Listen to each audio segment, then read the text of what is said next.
Hello everybody. Welcome to the iClasses.com channel. Today we are going to do some landscape video tutorial. It's going to be a digital painting tutorial on a landscape, ice river, and snowy mountain. So this one we are using a lot of shape and the shape tool. And if you don't know how to use the shape tool really well, please comment down below. So I might do a short tutorial on how to use the shape tool and how to get those. It's pretty similar to brush, except that it's can be used in a different way. Also, I'm thinking about making a short tutorial on how to use certain tool, like what to do with the Lasso Tool and all the masking and all the stuff that could make your process a lot faster when you are doing the digital painting.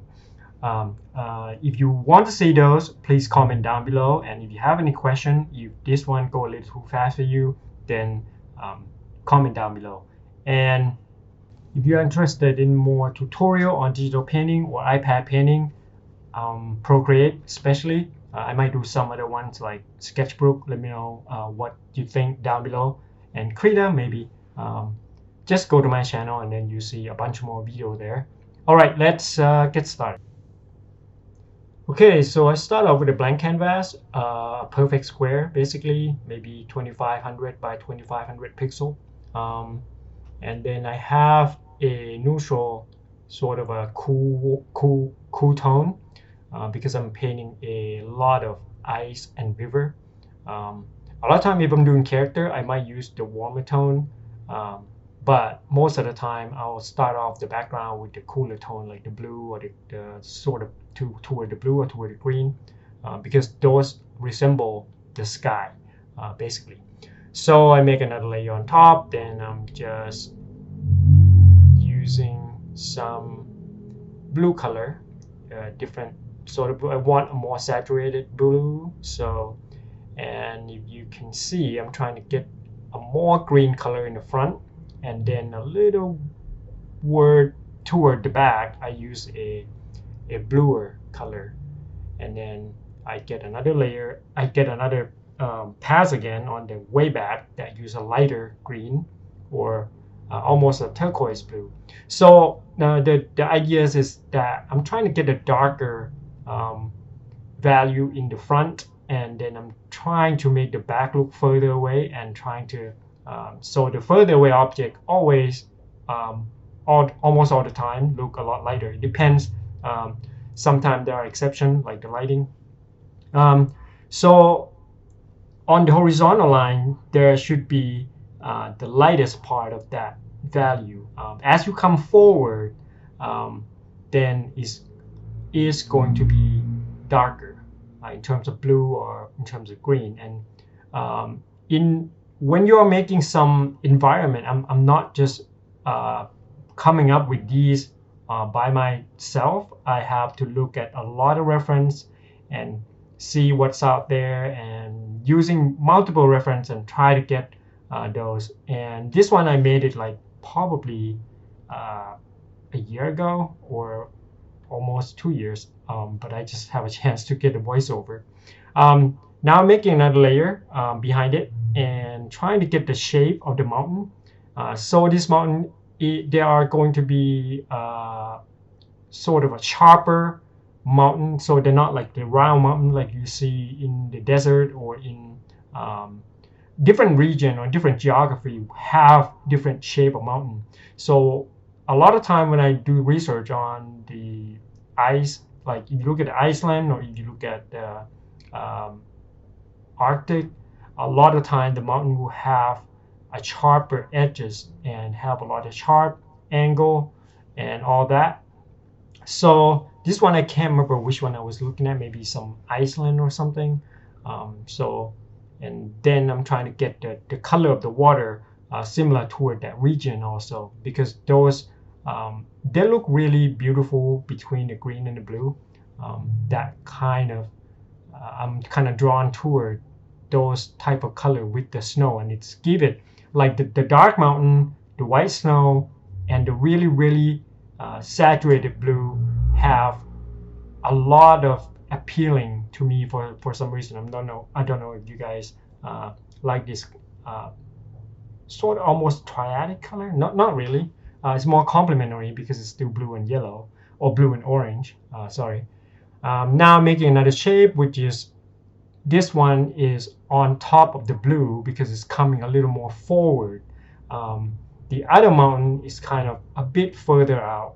So in this process, you should focus pretty much on trying to arrange the shape so that you can say your focal point is what way. If you are wondering about the composition, go to my video on the composition and how to get the composition onto the image. It's the rule of third.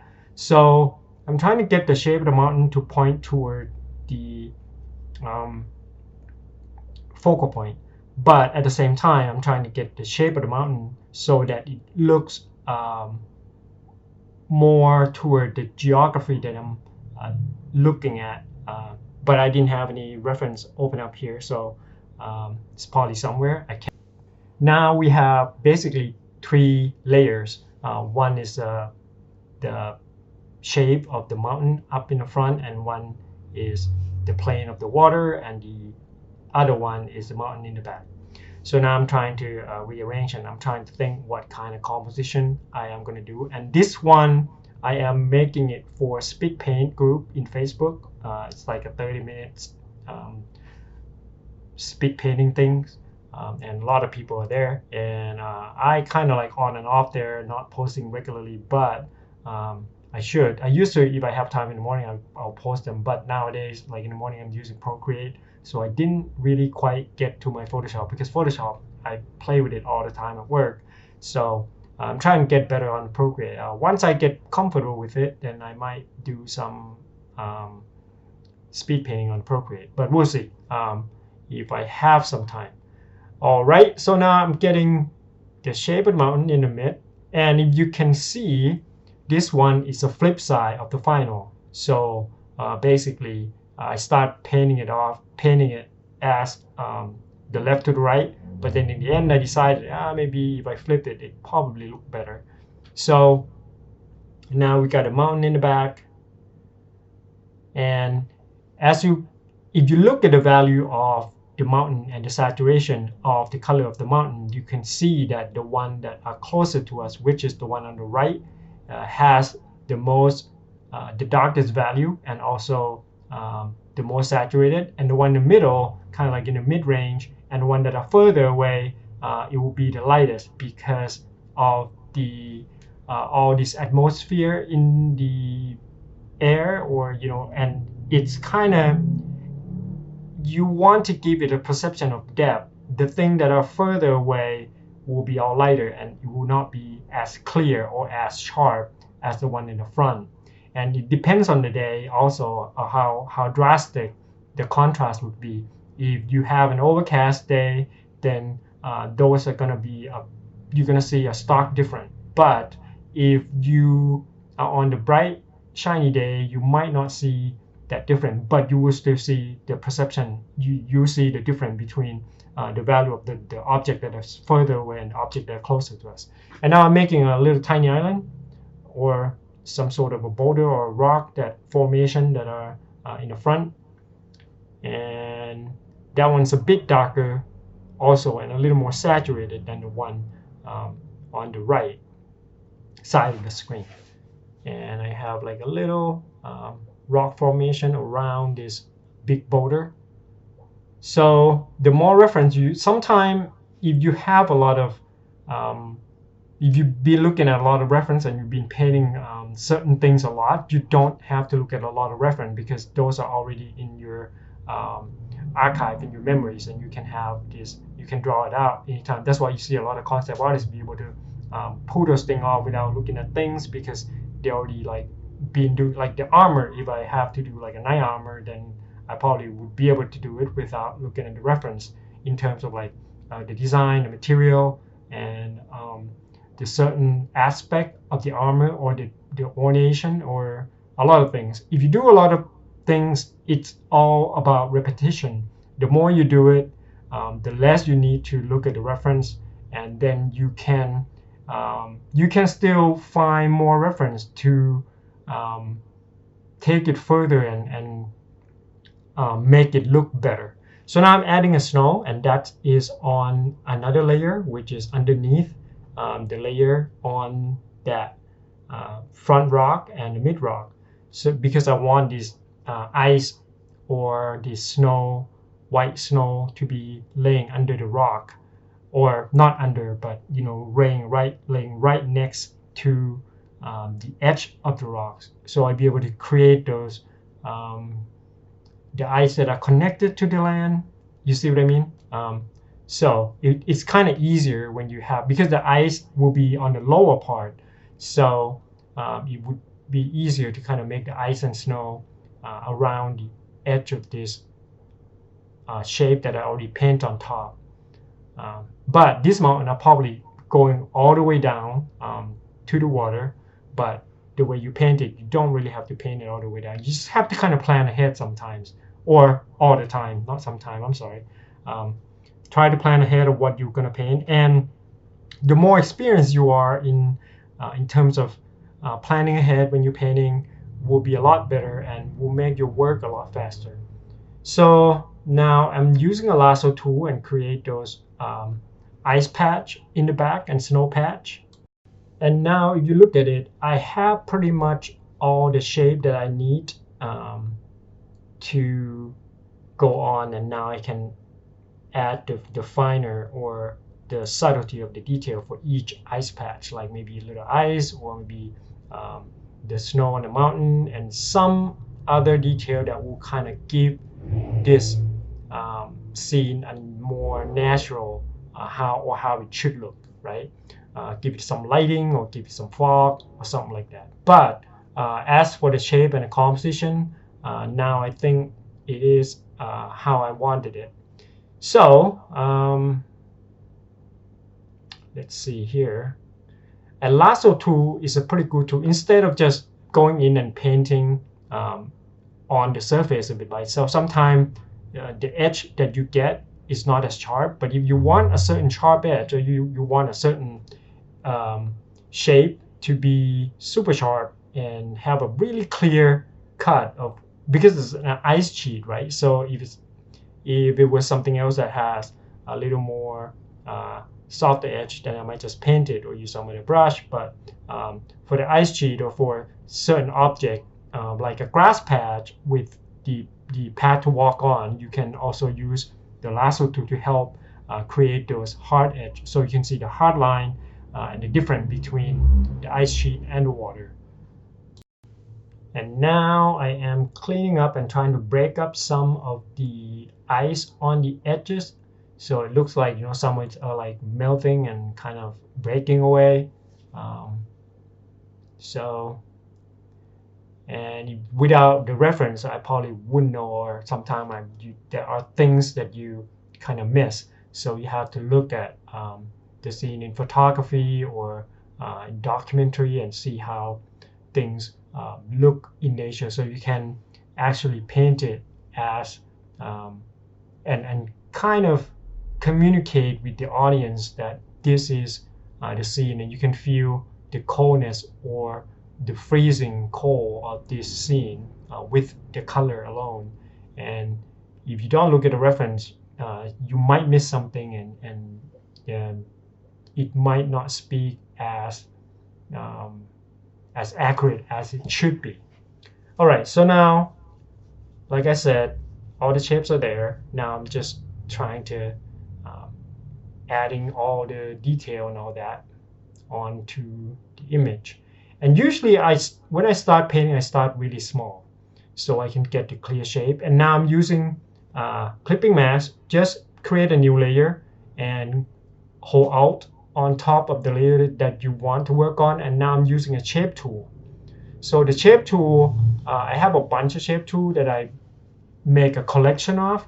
So a lot of time I'll go collect the image, and I'll just trying to get the darkest part of some of the image that will give you the grime or the texture that you want, and just use this value selection tool and then make it a vector. So you can have all these shapes that you can resize to be big and to be small. And when you put those shapes on top of the existing shape that you have, the bigger shape, it creates this nice texture on top of the shape that you painted on. So this shape tool are pretty cool. And I just make a copy of that shape and put clipping mask onto the other pieces, and then just resizing these. And since these are vector, until you click enter, then you rasterize it.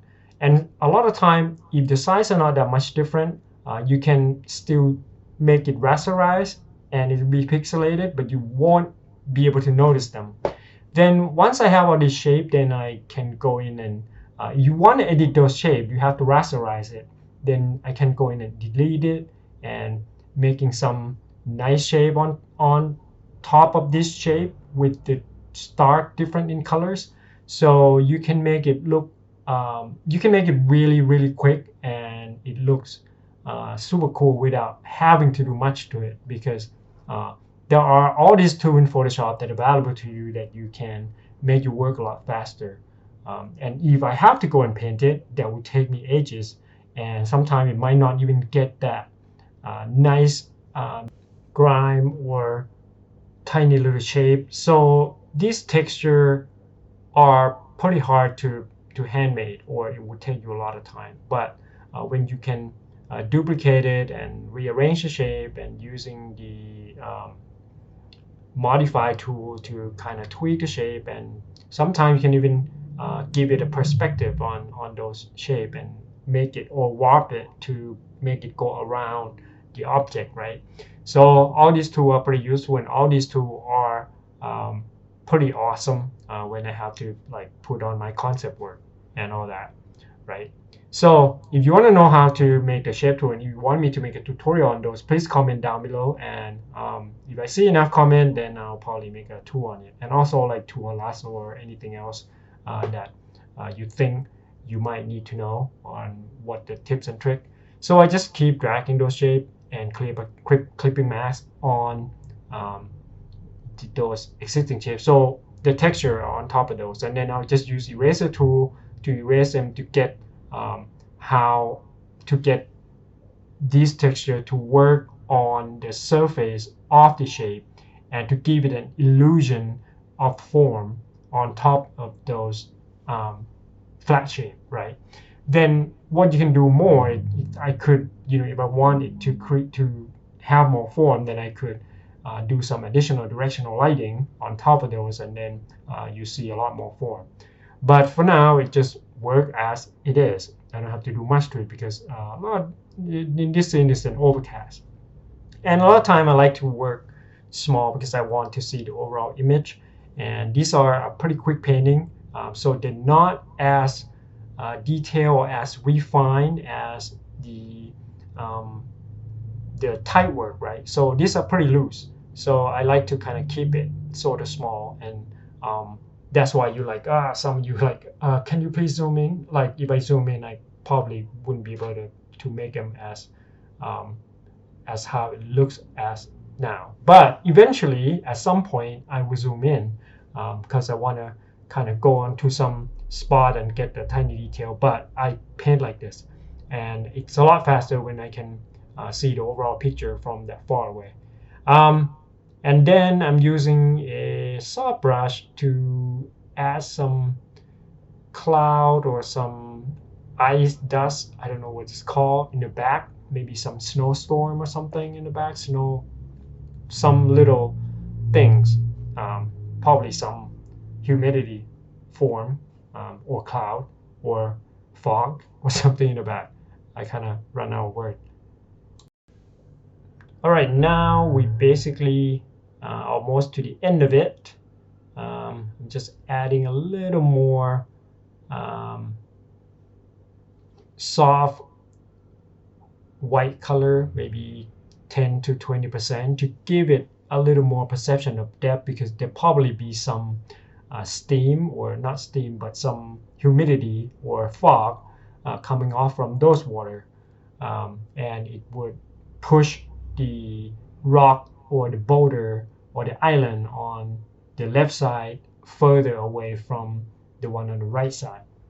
So depth is pretty important. So if you have to understand that as things go further away, like I explained earlier, things will get fade away. So the word fade, as if you analyze it, it's kind of like, you know, things are getting a little more blurry or lighter and lighter as it goes toward the horizontal line. And same goes with the sky. So the sky, the closer to the top vertical edge, the sky will be darker, and as it goes closer to the horizontal line, it will be lighter. If you look at a lot of photography, it's kind of looked that way. But there are some exceptions. I'm saying most of the time, the way you would create a depth in a painting is to use that rule.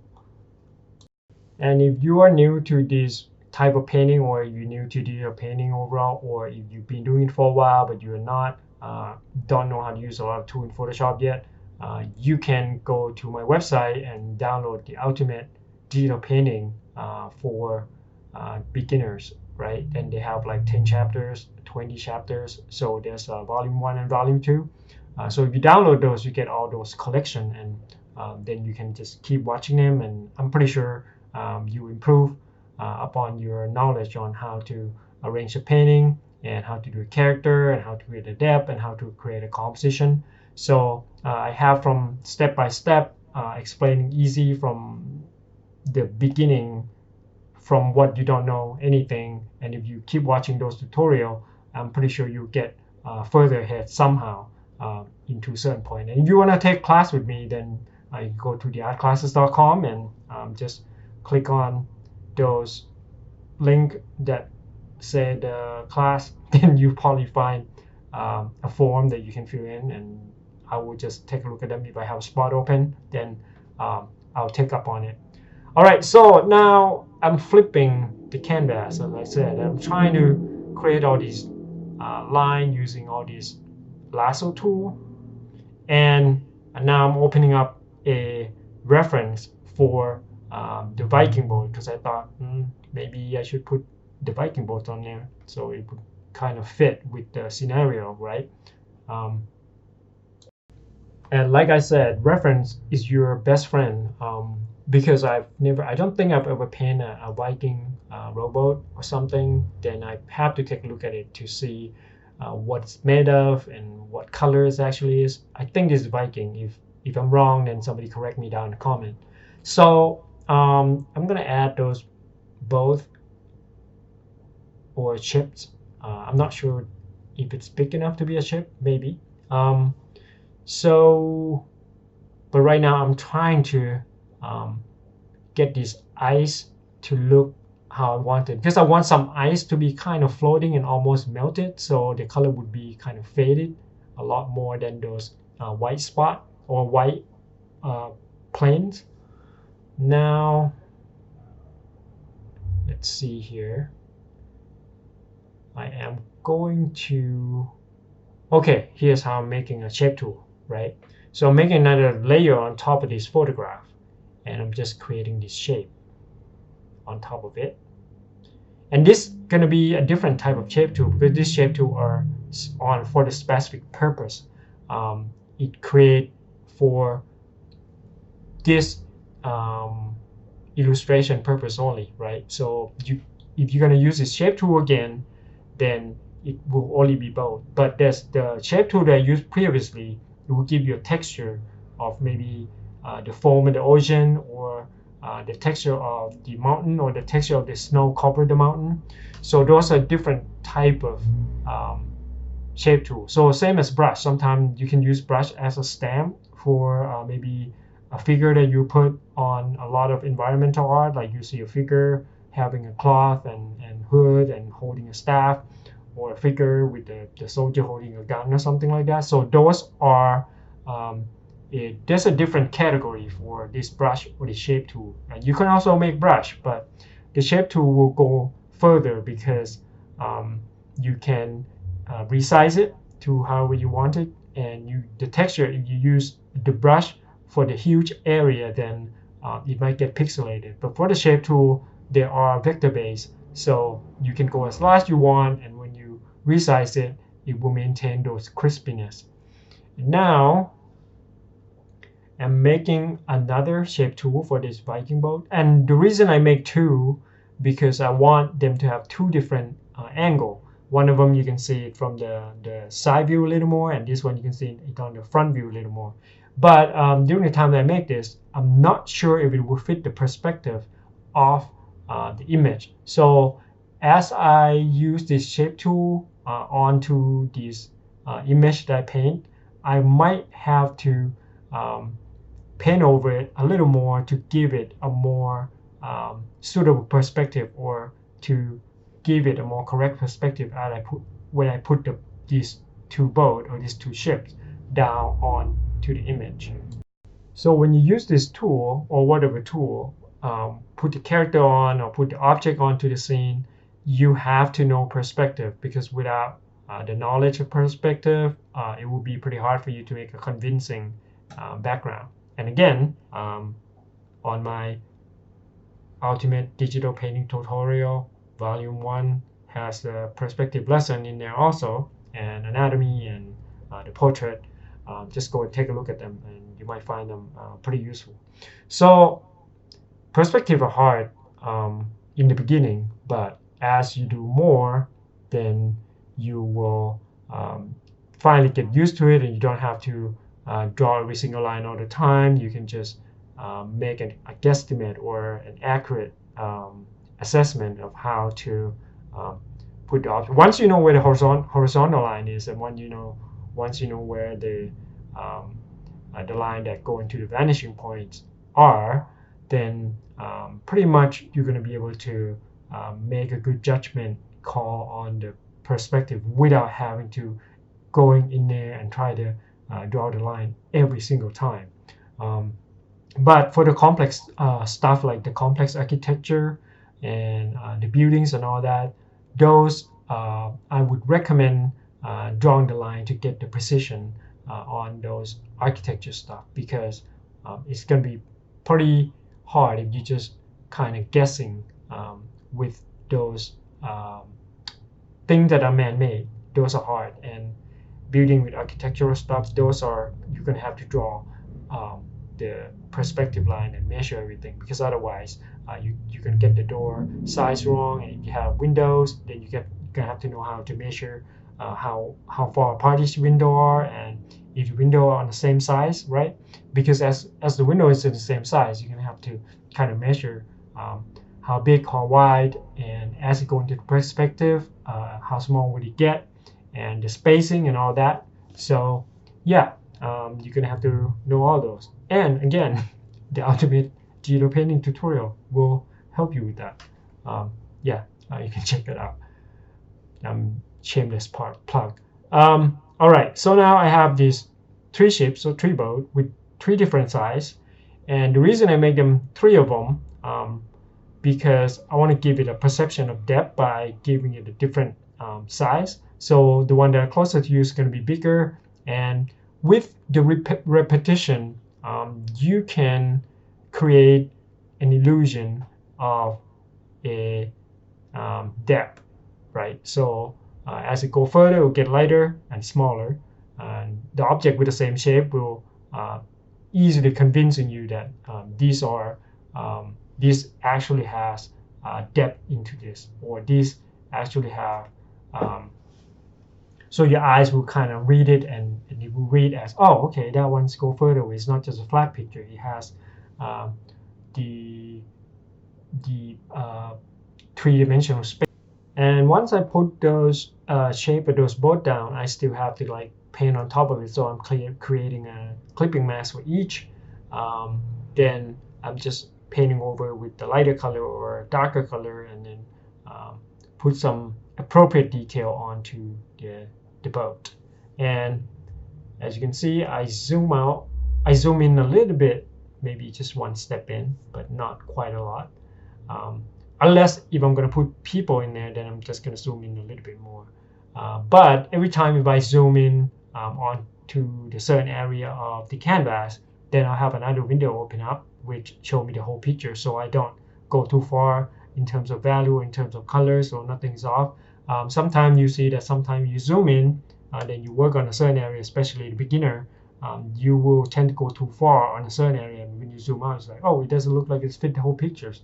And that's why you should be able to see the whole image, so you can look at the overall pictures and see the big picture of how it would look as a whole. And right now I am just working on the overall picture, and I'm trying to get this whole thing to work right. And if I would go in and add some more detail, that's mean I would spend at least maybe a few more hours on it to get every single detail. But as of now, it would just be a really quick concept just to show your boss or your art director or your clients or whoever that, okay, this is how the scene is going to look, and this is how it feel. So most of the time concept art will be a pretty quick work, and then so you can get this to kind of show your client and your boss this how it's going to look. And probably you're going to take more than one, so you can have to like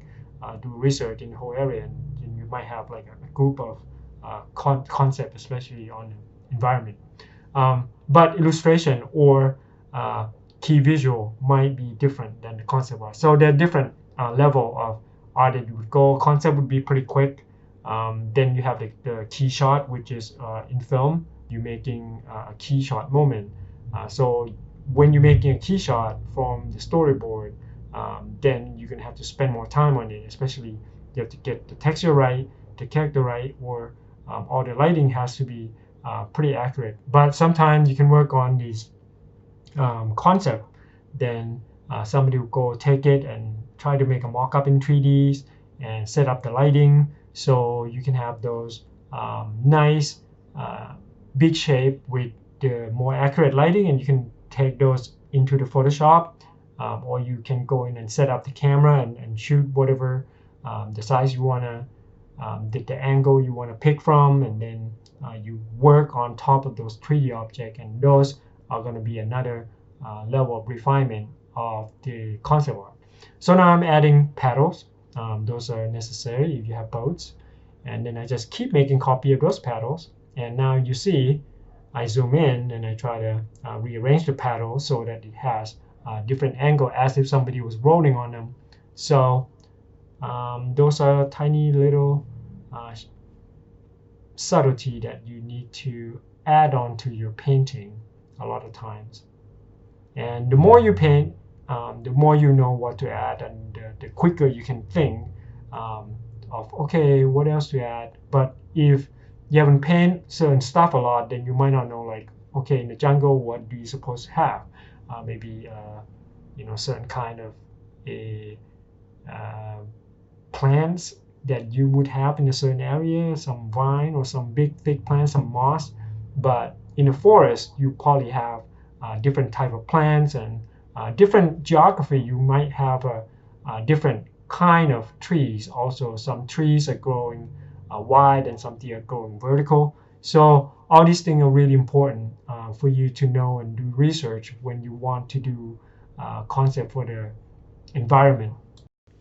So creating a world, it's not easy, but it can be achieved. And if you do a lot of study, watch a lot of documentary, and sometimes they'll send people to the location, which would be pretty cool, but not a lot of people want to spend money to send the concept team to go to location and study. But sometimes you can even use a Google Map or Google, I forgot what it's called, 360, right?